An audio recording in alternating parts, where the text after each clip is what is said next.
it is now on. So again, a warm welcome to everyone who is joining in on this partnered talk organized by APSAS and partnered with the RAS. And a special welcome to guests. Many of the guests are past students of David, who I know enjoy following his adventures in semi-retirement. All Points traditionally begins with a land acknowledgement, and Carolyn, as our events committee chair, will lead that. Thanks, Carolyn. Good evening. APSAS acknowledges that today's Zoom comes from the Treaty 6 territory, the traditional land of the Cree, Saulteaux, Nakota, Dakota peoples, and the homeland of the Métis. We also have members throughout Saskatchewan and some other provinces, and acknowledge these in all treaty territories in our province and throughout the land we call Canada. I acknowledge with respect and gratitude the histories, languages, and cultures of Indigenous peoples who are with us today, those who have come before us, and for those who will come after us. As APSAS members, we respect and honor treaties made on all territories, and we aim to maintain the spirit of reconciliation in all our relations. Thank you. Thanks, Carolyn. And so tonight we are delighted that David Meyer and Wayne Lerch will present, and I'll ask Mark Kennedy to introduce Dr. David Meyer. Thanks, Mark. Okay, although I think he hardly needs it, but it is my pleasure to introduce David tonight.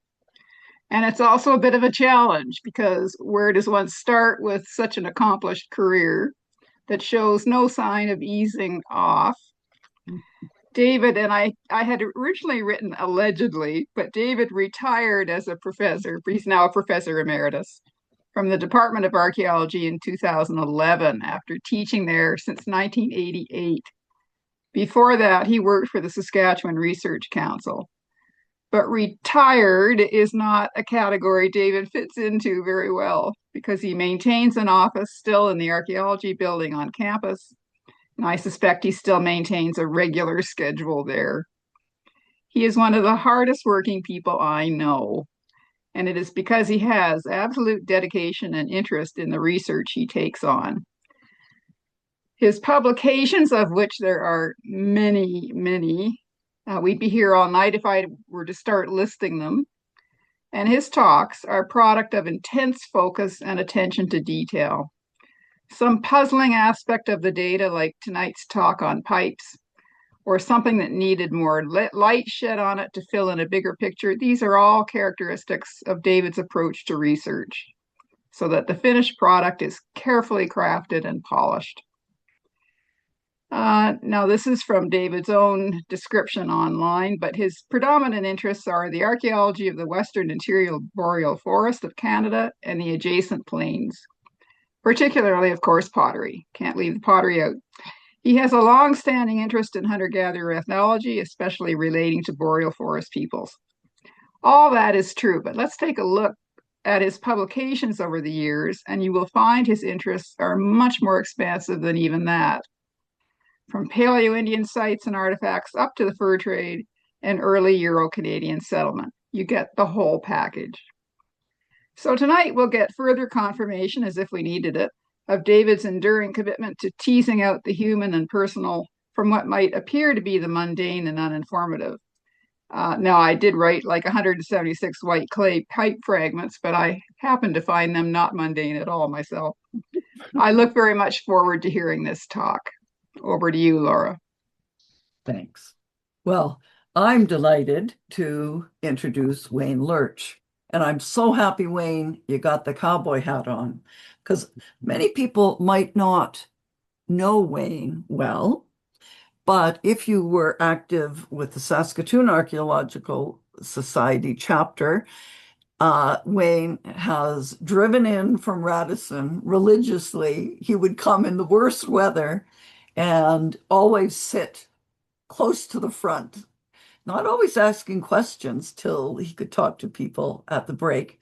So his quiet dignity is reflected tonight as we see you. And as you know from the poster, Wayne has now semi-retired from operating the family farm, which he's done since he was a child, a mixed farm, had cows until recently, but also grain and canola.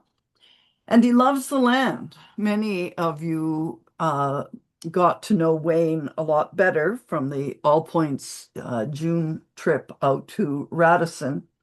And Wayne is the one who captured David's attention to the construction of the post and sill houses. And we saw Wayne's love of the land.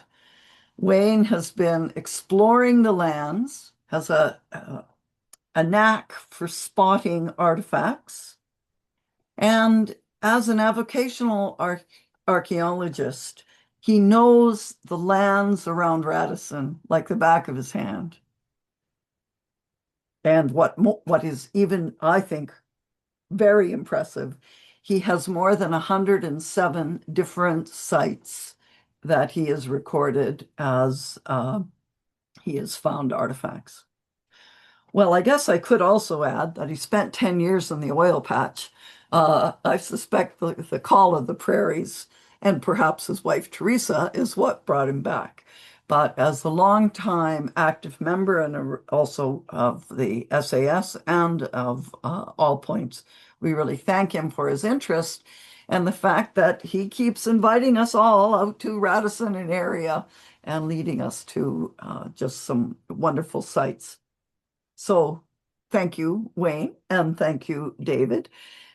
We are all interested in learning more about the white clay pipe mystery and what happened at the Nesbitt site. And so, David, if you share your screen, we'll all work magically. I'm not sure how this works. We'll see.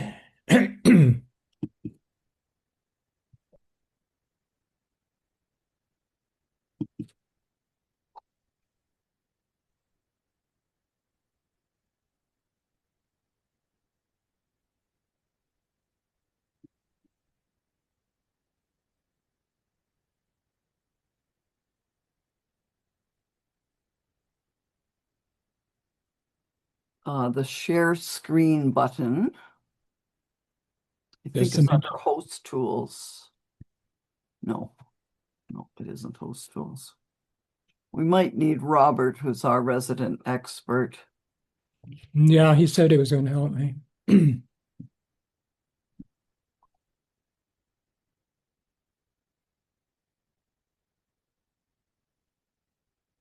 I dare say we have someone else online. Oh, it's at the bottom, David, so you may have to use your mouse to highlight, and then it's near the participants and react, and there's a share button, and that share is where you share screen. At least I think that's where you share screen. There you go. Okay. And where's your presentation? Am I supposed to see it on here? It will be one of these. It should be one of these if you've got it up. Or am I supposed to have it on already? It looks like upload,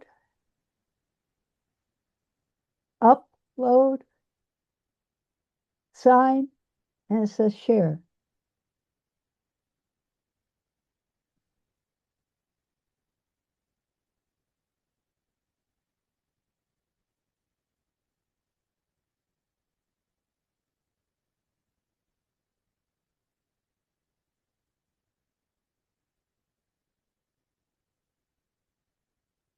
Getting closer. Thank you. Getting there.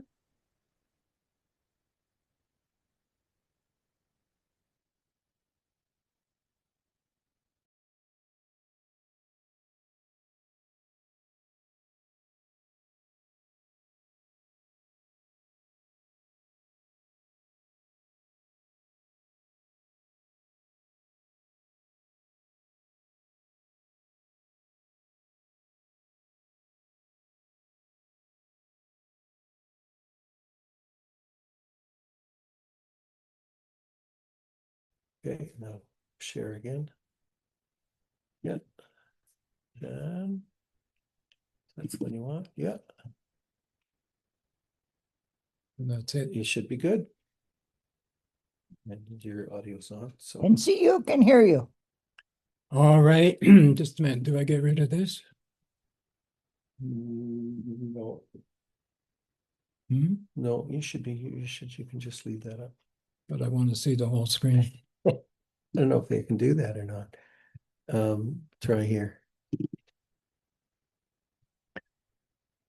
All right, I think we're up and running. And thank you for those magnificent introductions. I certainly give both of us swelled heads, I'm sure.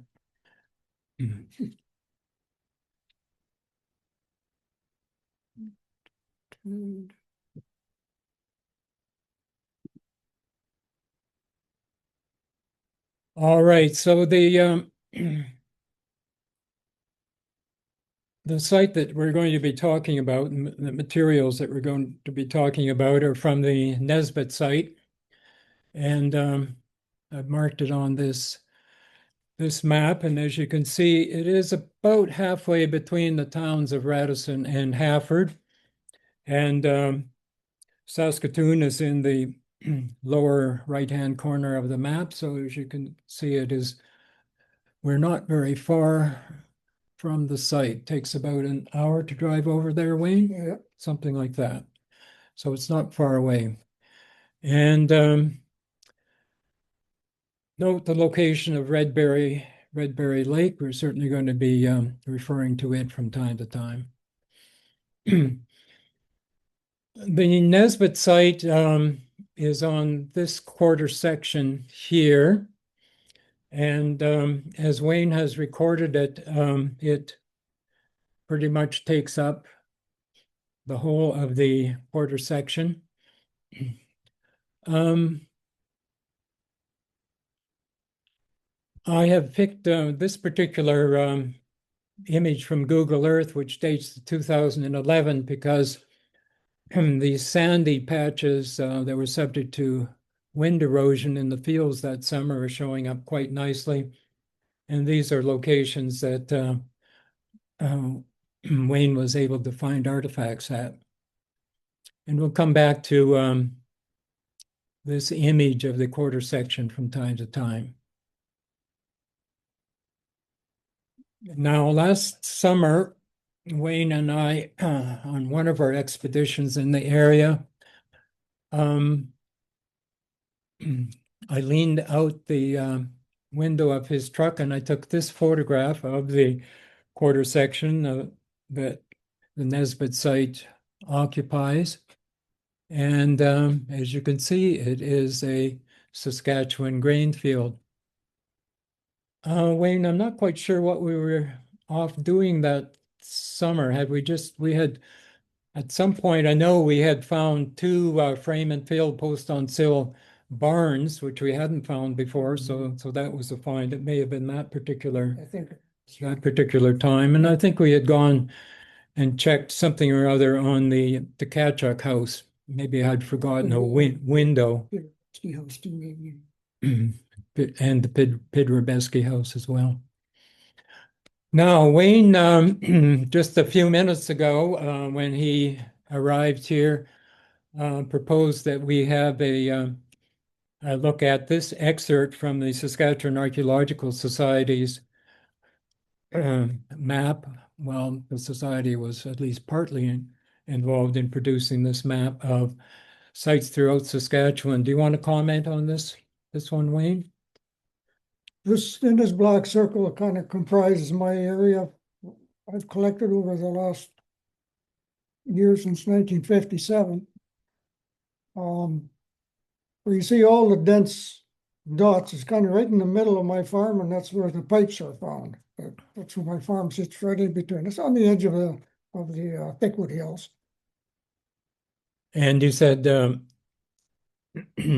I think Laura mentioned you have recorded over 100 sites, 107. Basically, there are sites within sites there. Yes, yeah. pretty dense. And it's situated between that bend of the North Saskatchewan River, whether that was relevant to prehistoric occupation, I don't know, but it's a pretty rich area. So I just want to note that Wayne and I have been working together recording the Ukrainian homestead houses in this area between Hafford and Radisson, the Red Berry Lake area, over the past 3 years. I first viewed his artifact collections quite a few years ago now, and I have been impressed by his careful recording and his detailed maintenance of site provenience information for his sites. In particular, Wayne has produced SARS, Saskatchewan Archaeological Resource Records, for all of his sites, starting in the early 1990s, 1992 or so, Wayne. Yes. And Muriel Carlson, and kudos to Muriel for helping Wayne with all of this. It's a lot of work to do SARS for over 100 sites. That's a massive piece of work. And I've noticed in looking through Wayne's SARS that he's also completed updates to the SARS from time to time as he has revisited sites and found additional artifacts. Now, Wayne has these very nice display cases. They're attractive, they're educational. And this display includes some of his white clay pipe sections. And this is only a few of the total of 276 pipe fragments that he found and that we'll be looking at. These pipe fragments, of course, caught my interest. And when we were coming to the end of our Ukrainian homestead recording, I proposed that we have a look at them in a little more detail. Wayne discovered the pipe stems beginning in the late 1980s, early 1990s, and he began collecting artifacts from there and from two other locations on this particular quarter section.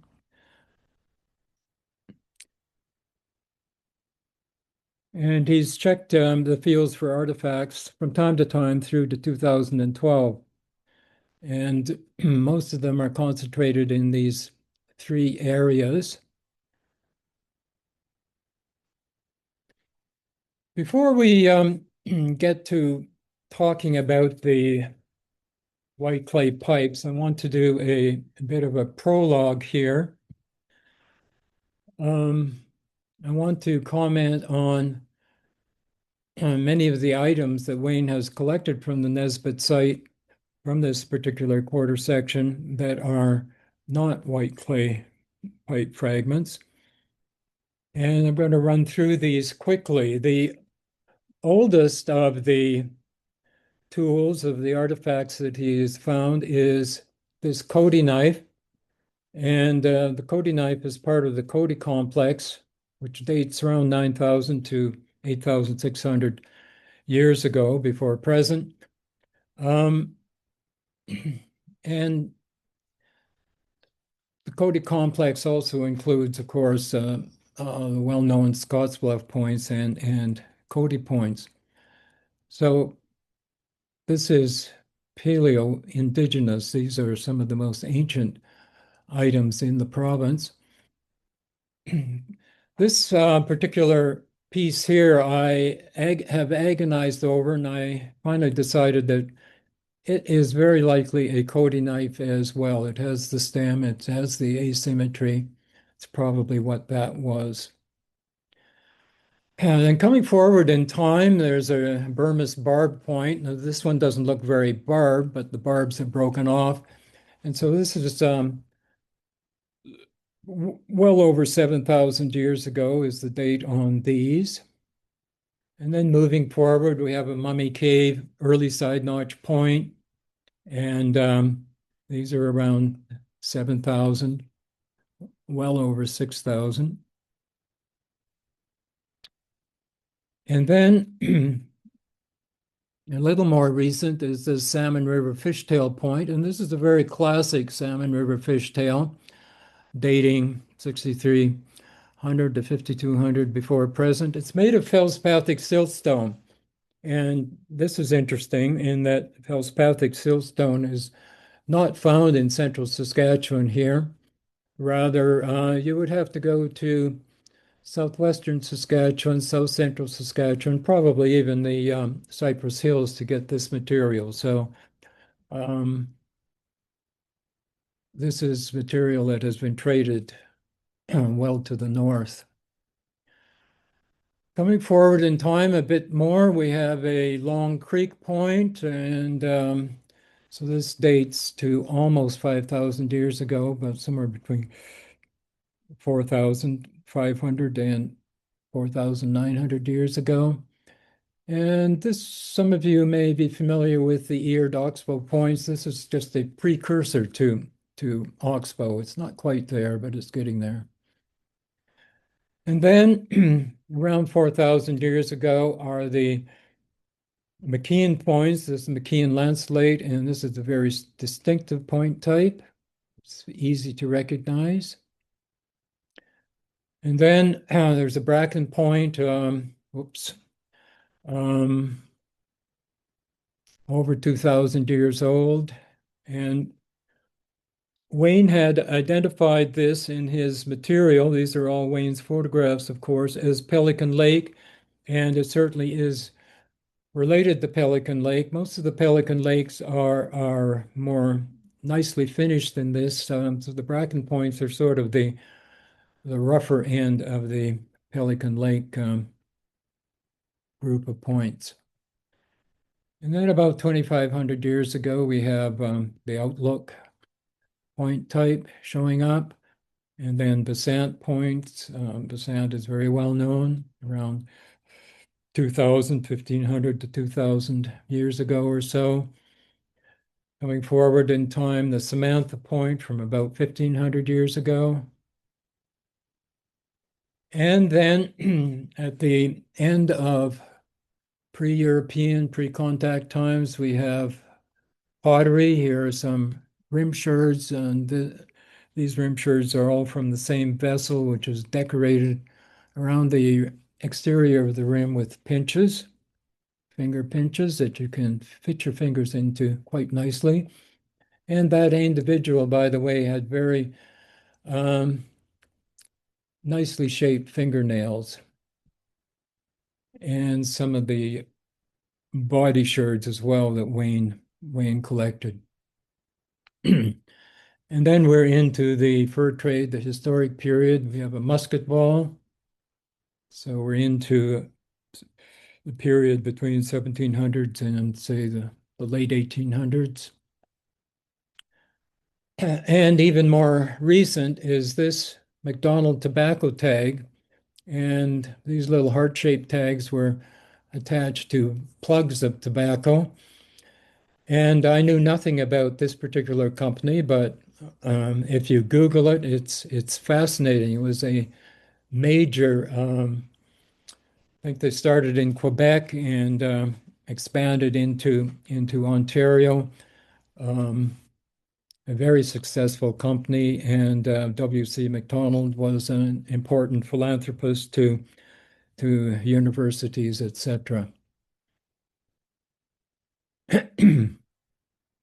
So this is an absolutely random Saskatchewan quarter section. It's just in the middle of Saskatchewan, but it contains a record of most of the Indigenous and post-Indigenous occupation of this part of Saskatchewan. But I don't think that's unusual. It just simply shows us the antiquity of the Indigenous presence on the Saskatchewan plains. So people were everywhere. The blanket present through time. So let's move along to the white clay pipe fragments.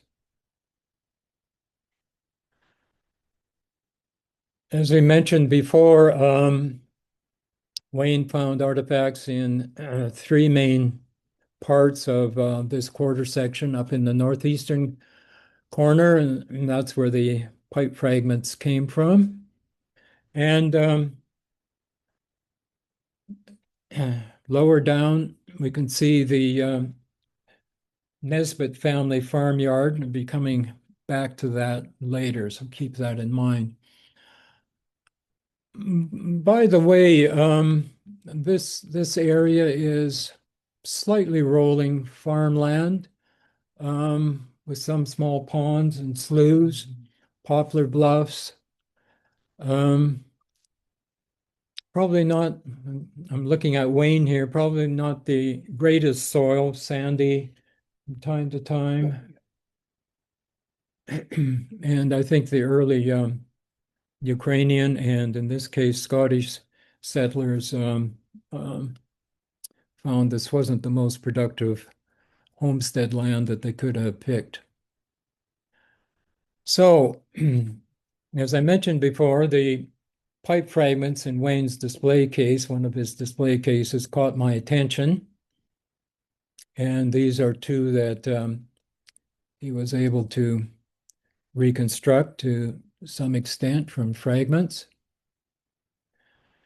But then Wayne brought out another box of fragments,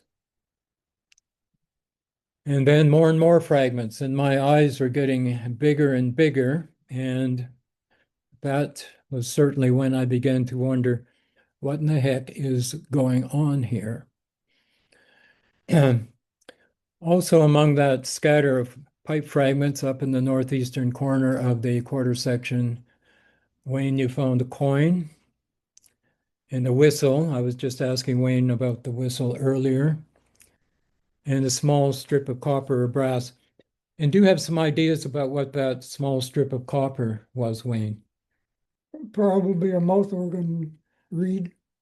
So a part of a mouth organ likely, and also a whistle. That's interesting items. We will keep this coin in mind. We'll certainly be coming back to the coin. So let's have a look at these pipe fragments a little more closely. What I'm going to show you here are a whole series of photographic plates, figures that I prepared for an article that we have written on these pipes. So here are the two most reconstructed sections. And that the one pipe bowl of the upper one is complete. Is the other side complete as well, Wayne? Yes, yeah. Which is amazing. So it has survived many cycles of cultivation and tractors running over it That's the amazing part. and didn't get smashed. Yeah. This is another partly assembled pipe bowl. This is two sides of the same item. This one is interesting because the stem here has been carved down a bit. Whoops. And it appears that after it broke, the person who owned this particular item tried to keep it functional, apparently by making a homemade pipe stem of some sort and inserting this into it. This is a whole group of stem bowl junctures. And most of these have this little projection at the bottom, which is typical of white clay pipe stems. It suggested that the pipe bowls got very, very hot. So, but if you were finding that you wanted to lean the pipe on something, you could do it with this little projection. These items are interesting because what smokers would do uh, once they broke a particular pipe stem is they would continue to smoke them, just clapping it in their teeth. And you can see what happens when you have a white clay pipe stem clenched in your teeth day after day smoking it. You wear it down. By the way, it wears down your teeth as well, and um, you can find examples of this wear in archaeological reports. Now, what I found also very interesting here is that there are these 13 pristine mouthpieces. And so this indicates that there must have been at least 13 complete white clay pipes at this site at some time. We have 13 complete mouthpieces. So there were, and you wonder what was going on here. Some of the pipe bowls were decorated. This is not unusual for white clay pipes, but it was interesting to see it here. You'll notice that the central one has embossed letters. And looking at that more closely, it looks like a U and an M. And I'm not sure what the character on the right is. It might be an 8 or a B possibly. It's hard to tell. Have not been able to find this particular series of letters illustrated or described from any known factory. There are also two of the mouthpieces that are not white clay. And as it turns out, these are going to tell us a lot. This mouthpiece is especially important, I would say, especially noteworthy. It's made of amber. And amber mouthpieces typically were part of meerschaum pipes. So I'll tell you about meerschaum pipes. Meerschaum pipes are very elaborate, very upscale, very expensive pipes. Meerschaum is a very light, soft, white stone. In the 19th century, the 1800s, it was typically mined in central Turkey and often exported to Austria, to Vienna, where in workshops it was carved into these wonderful and elaborate pipe bowls, which were then attached to amber pipe mouthpieces. And by the way, if I can digress a bit, almost certainly Sherlock Holmes smoked a meerschaum pipe. And so this is typical people, upper class people in Europe, particularly aristocrats, smoked these pipes. Then there's this mouthpiece, that black one. This appears to be a vulcanite. And vulcanite is a sulfurized rubber. And there was quite a bit of experimentation going on in the mid and late 1800s with rubber just to see what could be done with it. And as you can see, oddly enough, this mouthpiece has been whittled down. So again, we seem to see a situation in which a particular pipe or piece of a pipe has been modified so it could be continued to be used even after it broke. But this is likely the mouthpiece of a briar pipe, and now we're getting to pipes that are perhaps more familiar to us, certainly more familiar to me from decades past. And briar pipes tended to have straight mouthpieces and wooden bowls. And that's a whole other story, which we don't have time to get into here. Maybe mention them two particular pieces were threaded. Yes. But Wayne's noting that the interior, I think, of this vulcanite one, as plus the interior of the amber one are threaded, which was how they were attached. And you can see the thread on the uppermost briar pipe here. So here in the western interior of Canada, these white clay pipe fragments are quite common in fur trade posts, but I'm not aware of such a large number of pipe fragments occurring in a site that's not a fur trade post. And this is why this group of fragments really caught my attention. So I want to just talk about white clay pipes for a moment. So tobacco and its smoking were introduced to Europe from the Americas in the mid 1500s. And by the early 1600s, tobacco smoking had become well established in Europe, including in England. And England became a major producer of clay pipes, although there were also workshops, factories in France and elsewhere in Europe. So these white clay pipes were mass produced in these European factories. They were inexpensive and they were exported around the world. And historical archaeologists love these white clay pipes because the styles changed over times and the factories often impressed makers' marks on the stems.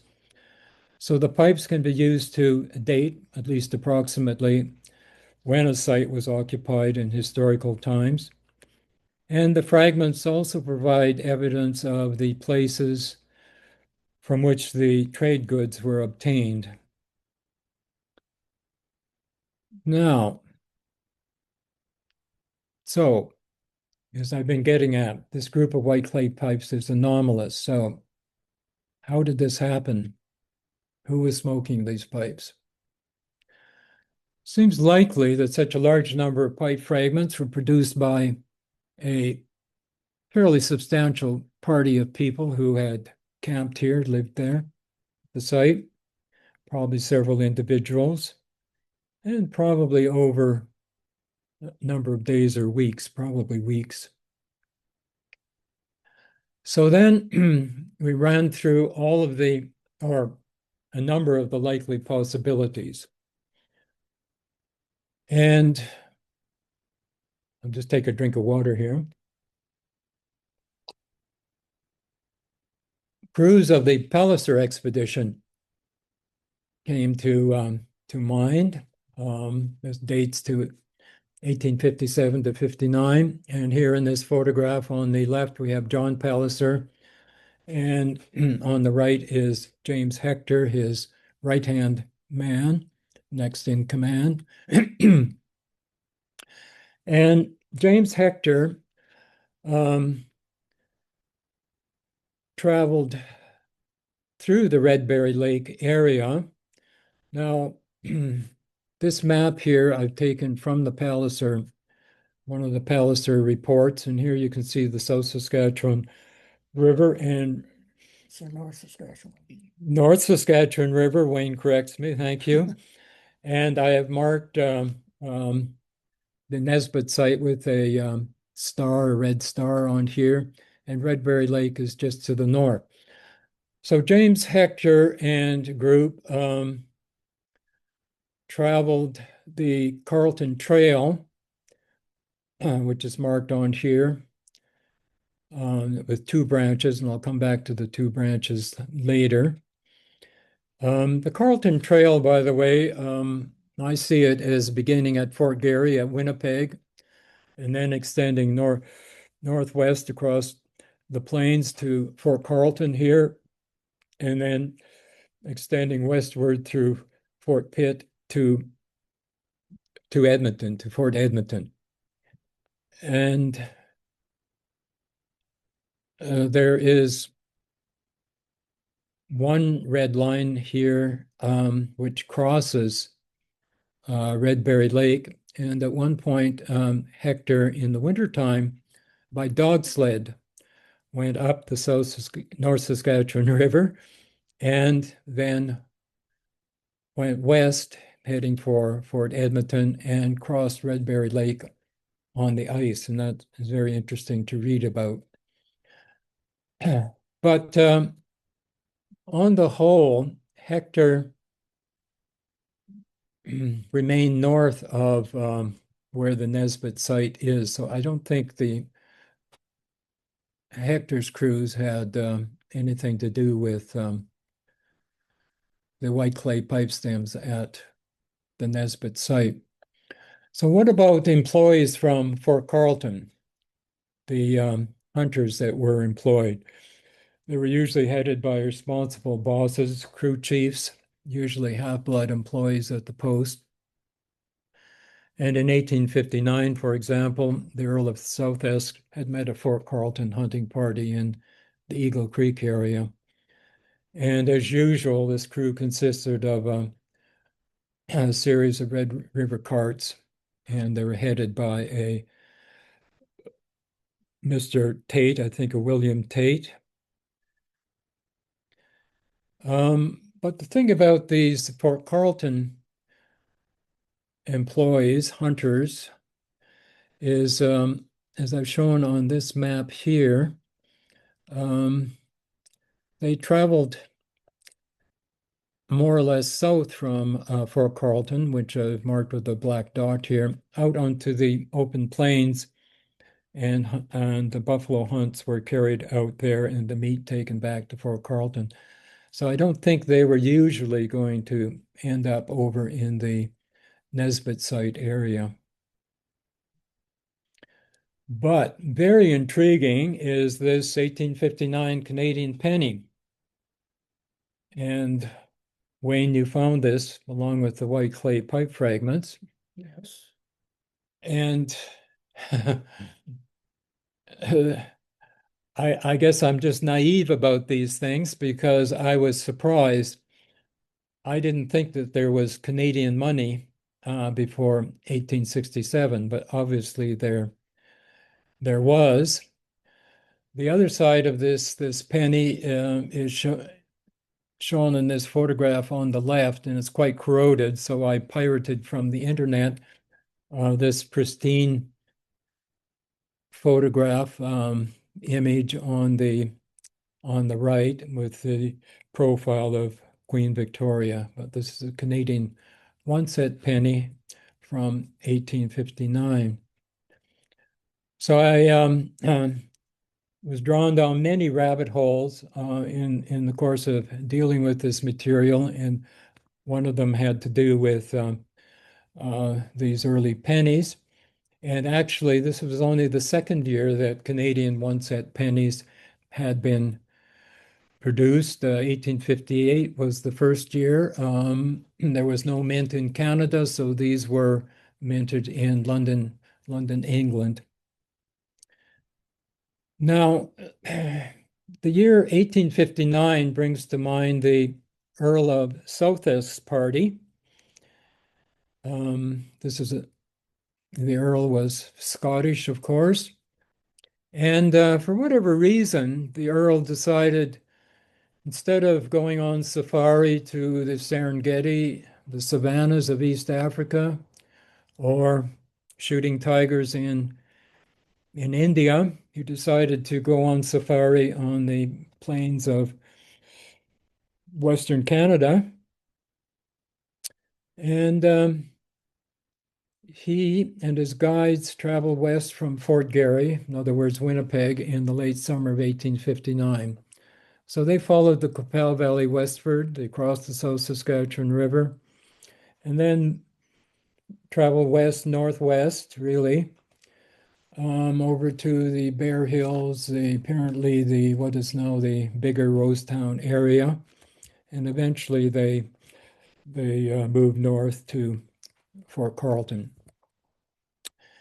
And the Earl kept a journal, and he published the book on these travels. It makes a pretty interesting read, although much of it is simply shooting one buffalo or one grizzly bear after another. But very intriguing is the fact that his lordship smoked a meerschaum pipe. And here's a quote that I've taken from his book. At dinner time, looking at my meerschaum with a magnifying glass, I found, as I suspected, that there was a small crack where the bowl joins the stem so that the oil bubbles through and makes a black patch, while the rest of the pipe takes on hardly any color. This is a nuisance, etc. So, could these pipe fragments have been left by the Earl and his party? Well, there are problems with this. First, the 1859 Canadian 1-cent coins were not struck until late in 1859. Of course, they're struck in London, England, so then they had to be loaded onto a ship, which takes weeks to get to Canada, etc., etc. And by that time, the Earl and his party were here, were out in the Western Plains. Beyond that, the Earl had traveled through the United States to Western Minnesota, and this was the easiest way of getting to Western Canada at that time, and then up the Red River to Fort Garry to Winnipeg. So he would have had little opportunity to acquire Canadian coins. The other thing is, and this is an excerpt from a map in his book. The red line here is shows him coming up from the plains out in the bigger Rosetown area up to Fort Carlton, or it's called Carlton House here.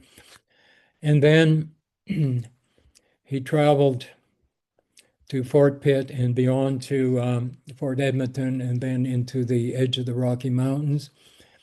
And they came back the other line, the greenish blue line. They came back in November of 1859, and winter had come on early, and it was really a tough trip, blizzards and very cold temperatures. But in any case, they traveled well to the north of the Nesbitt site. So I don't think that the Earl and his party had anything to do with the pipes at the Nesbitt site.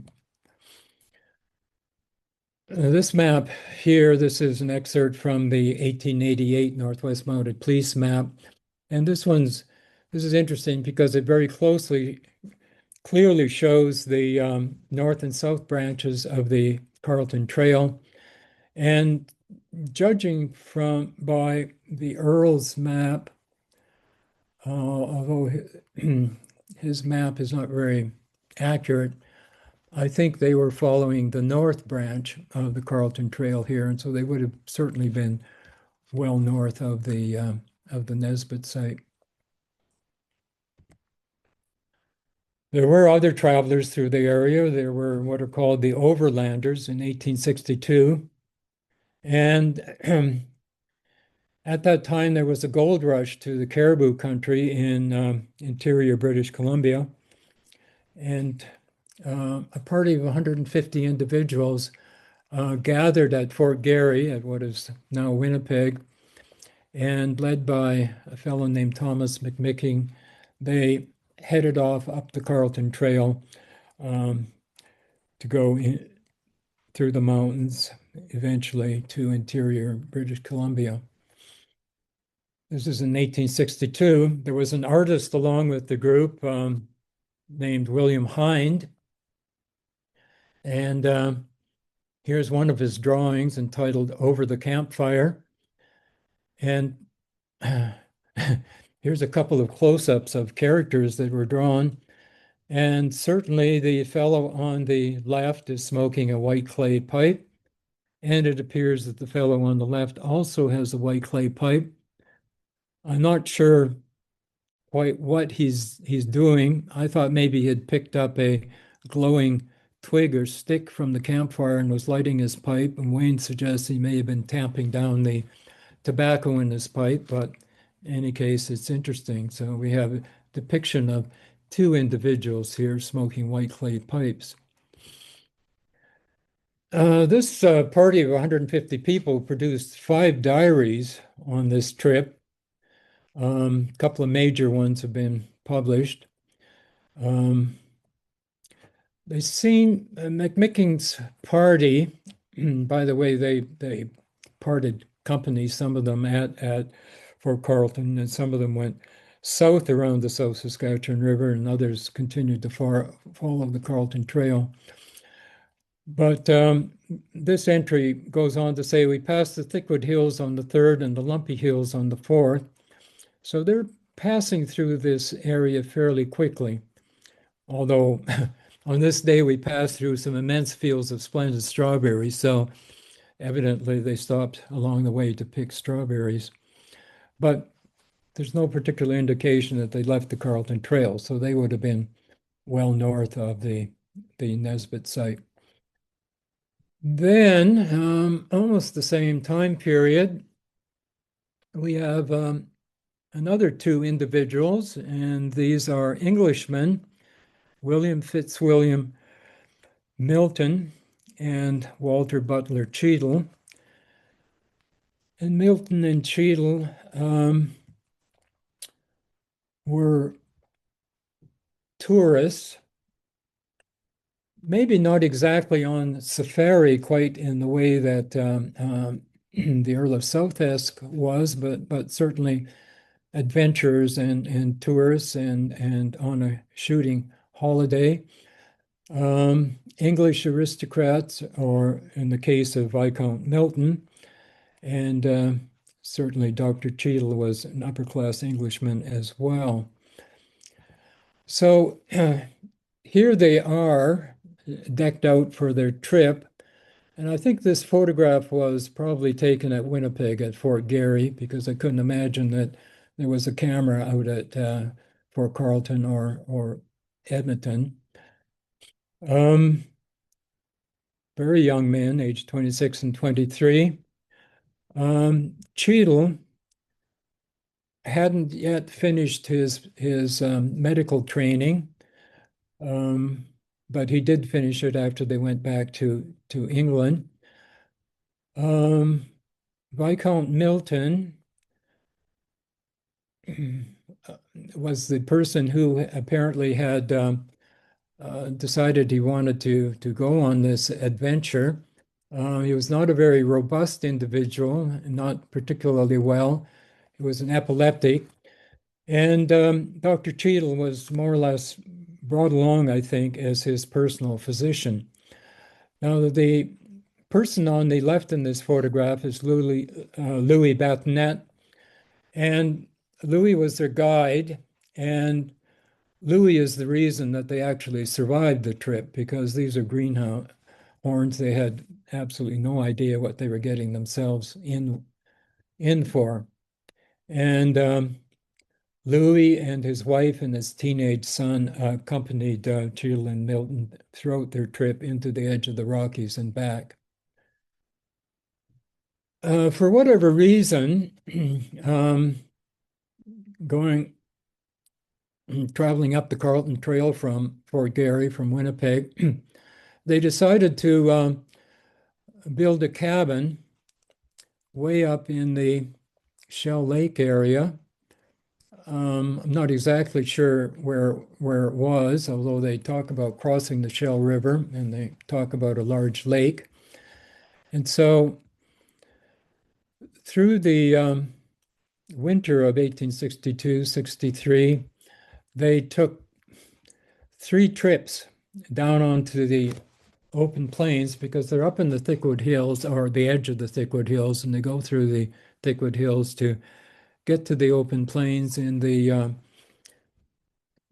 Hafford, Radisson, Maymont region there, where there are bison, and so they and other locals are hunting bison and bringing the meat back north.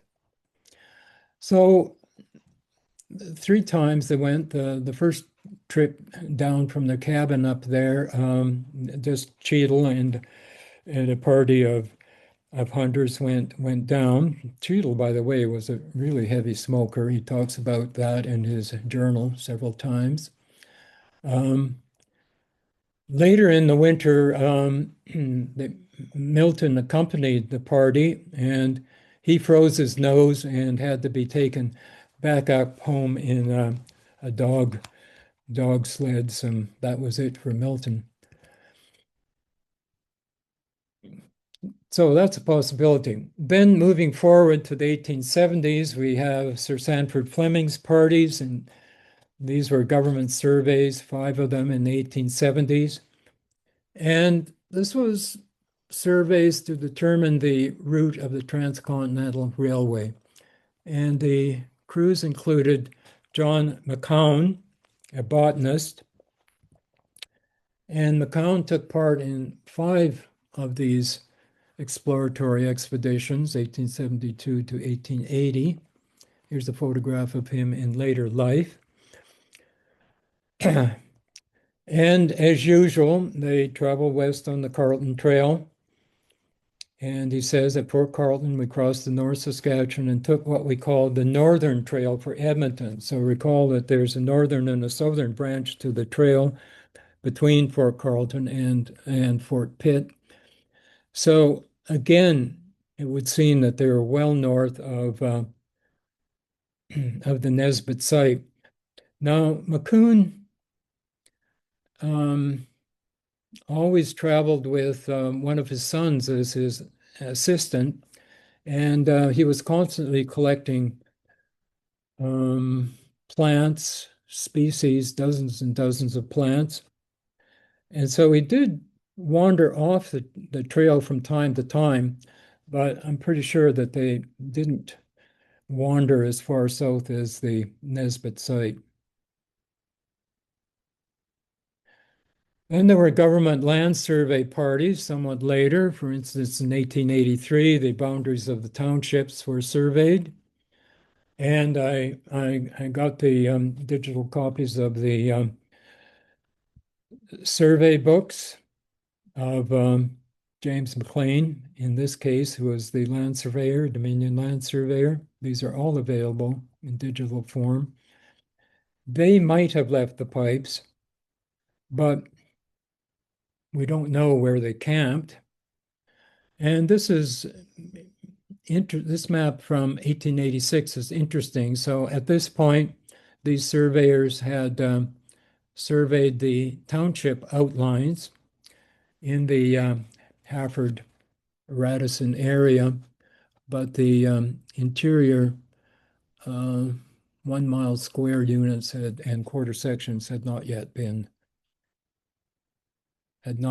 surveyed, but we don't know where they camped. Possibility of indigenous peoples. There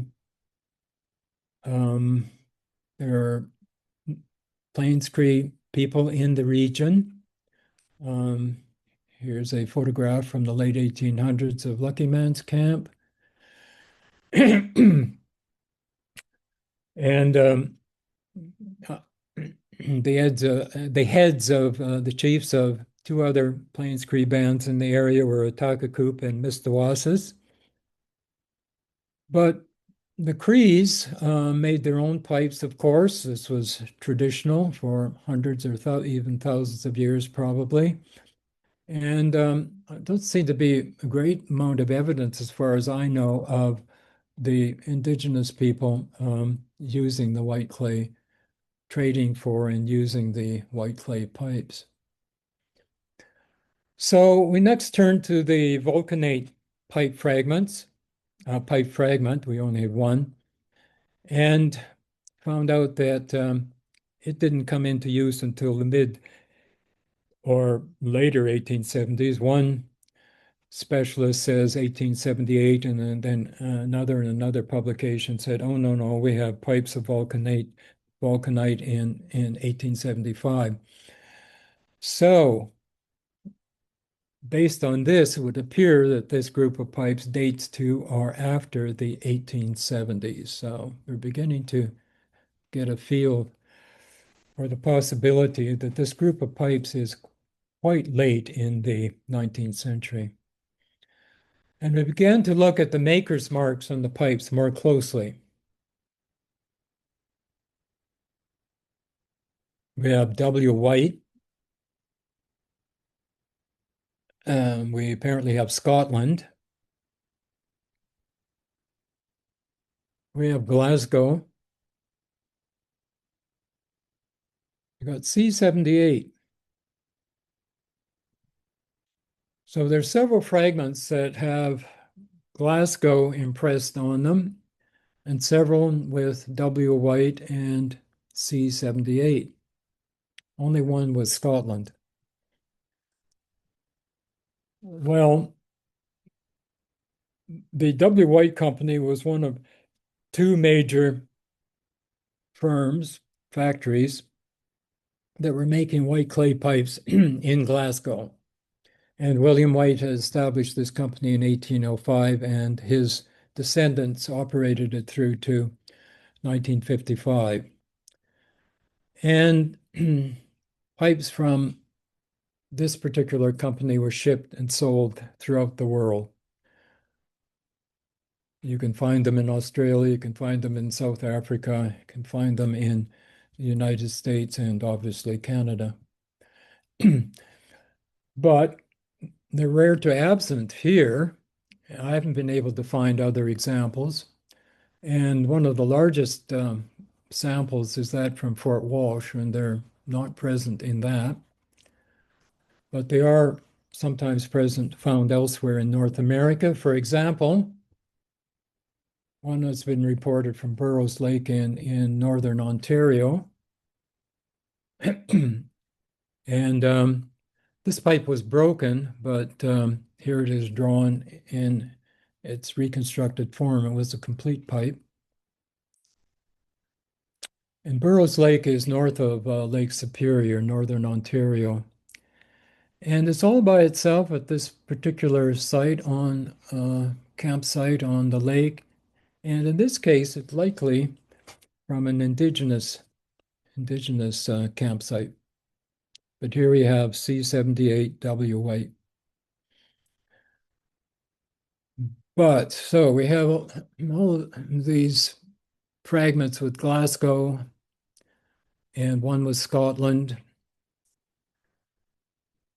And so this is significant because in 1890, Senator William McKinley, who was a Republican, sponsored a bill that required that tariffs be applied to imports to the United States. Does this sound familiar? Tariffs, Republicans. So beginning in 1891, all imports to the United States had to be clearly identified as to their country of origin. So the Nesbitt site pipes, therefore, were produced on or after 1891. All right, so we're getting somewhere with this. But beginning in the early 1900s, white clay pipes were largely abandoned, and cigars, cigarettes, and the briar pipes became more popular. They prevailed. So what was happening in this region in the 15 or 20 years after 1891? Well, the survey was completed, so the boundaries of the sections and the order sections were surveyed in May of 1903, and I've had a look at the surveyor involved, David Beatty, his books, but again, the notebooks don't indicate where the survey parties camped. But then there were the early homestead settlers in the region. So I began to research the Nesbitt family, and they had homesteaded this particular quarter section. And Wayne provided background information on the family. And Wayne, you have known members of the family. Yep.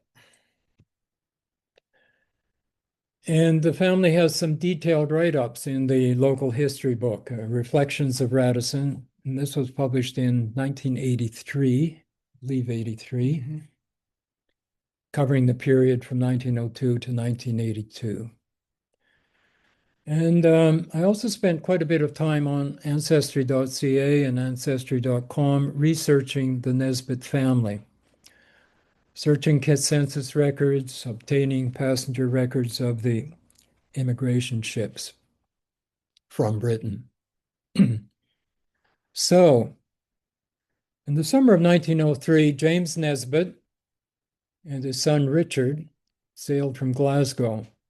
And here's an excerpt from the manifest, the passenger manifest of the steamer Buenos Aires. And I don't know if you can make it out, but here on the far left is Glasgow. It's cut off a bit. And this is dated August the 15th of 1903. And we have James Nesbitt, who is 54. He's a farmer. He's from England, Northumberland County, and he's headed for Winnipeg. And with him is Rich, which is Richard, who is 18. And he's down as from Scotland, and Edinburgh in particular, also heading for Winnipeg.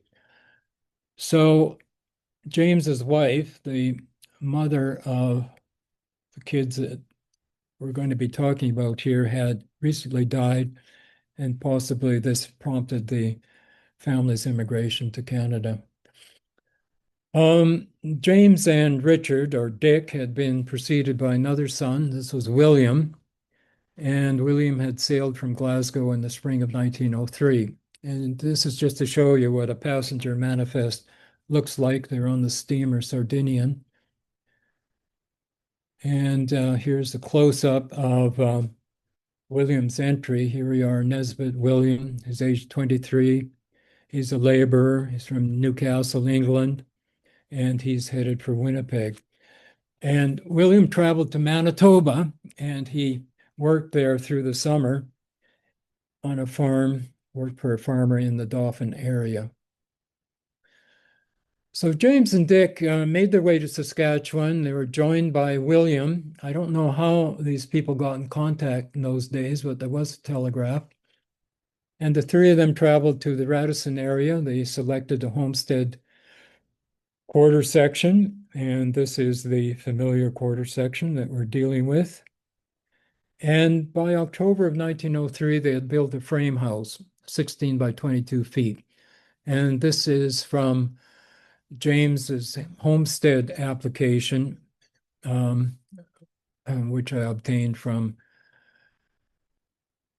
the archives in Regina, government archives. So it's likely then that James and his son were smokers and that they had possessed these white clay pipes. And it's likely that when they were waiting in Glasgow to board their steamer to Canada, they would have purchased some white clay pipes. So we're proposing that they set up tents in the northeastern corner of the quarter section, and they lived there while they explored the whole area, the quarter section, and selected a location for the farmyard. And so if we come back to this photograph that I took out of the window of Wayne's truck last summer, the area that the pipe fragments were found at would be in the right-hand side of the photograph here. And you see far off in the distance the line of trees, which is more or less where the farmyard was set up. And so our interpretation is that they would have occupied their tent camp for several weeks while building their house. And during that time, they discarded these used and broken white clay pipes at this location. And of course, they also lost a 1-cent 1859 coin and a few other items, a whistle and maybe a harmonica, etc. Okay, so that's interpretation to this point. So I'm going to add an epilogue here. Because the following summer, 1904, a third son, John, also sailed from Glasgow, and he joined the family at Radisson. And here's his entry in the passenger manifest. John, who's 21, S for single, he's a farmer. He's from Berwick, England, and he's headed for Saskatoon. And then in 1906, two daughters, Jane and Annie, joined the family. Jane had been just recently widowed, and she had two small daughters. And here's their entry in the manifest from the steamer Carthaginian, which also sailed from Glasgow. So here's Jane Patterson. She's 23. She's English from Newcastle in northern England. And she's heading for Radisson. And this is interesting because this is 1906. And Radisson, as far as I know, had only been established the year before. Yep. Because the railway only came through in 1905, I think it was. So this is kind of amazing. With Jane were her two little daughters. Eliz is Elizabeth, who is, I think these are months, 32 months old, and Barbara, who is, I think, 15 months old. And they're both down as Scotch. And here's the sister Annie Nesbitt. She's down as Scotch as well. And interestingly, 1906 census of the Prairie Provinces records all 8 of these family members as living on the homestead. So we have James, who is head, with William, John, Richard, Annie, and Jane Patterson, and her 2 daughters, Elizabeth and Barbara. So in this 16 by 22 foot house, we have how many? 8 family members living in it. People lived in much more crowded circumstances in those days.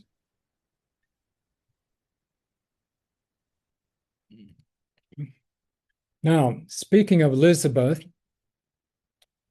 here from the Radisson Local History book, Reflections of Radisson, 1982, is a picture of Elizabeth in later life. And here's this excerpt on the right-hand side here where she is listed as Eliz. So this is the sole documentary evidence of Elizabeth immigrating to Canada, which is interesting. Anyway, Elizabeth wrote a very lengthy, couple of pages at least, and detailed important entry in the Radisson history book. And it starts out, I was born in no man's land, which is known as the border country between England and Scotland.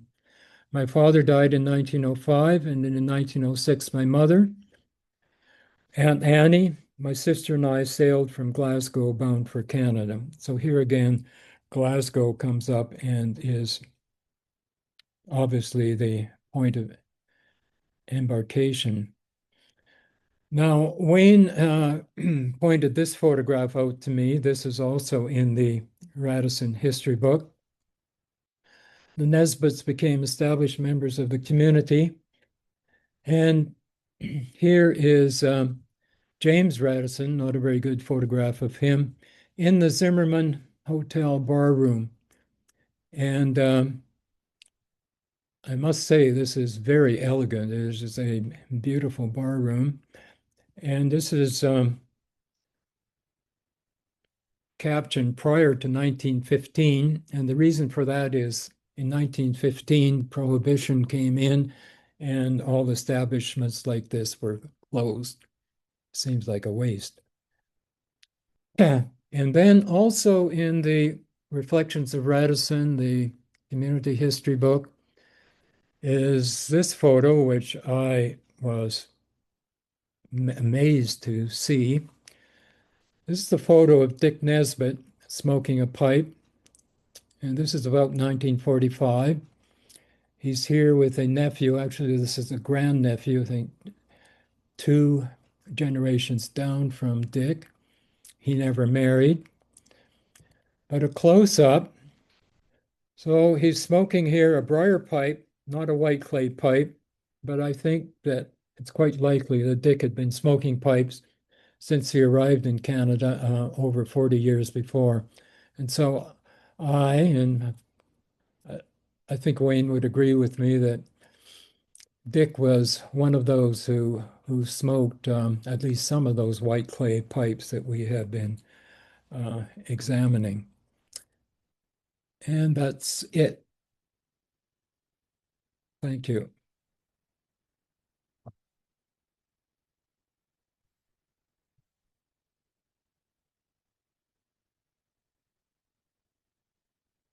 Can't hear you, Laura.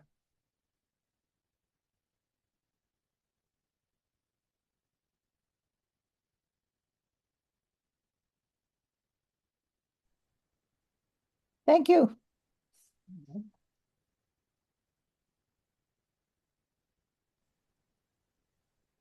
Thank you again, David and Wayne, always entertaining. We're going to have a more formal thank you from Chris. So I'm going to put on the camera here. Oh.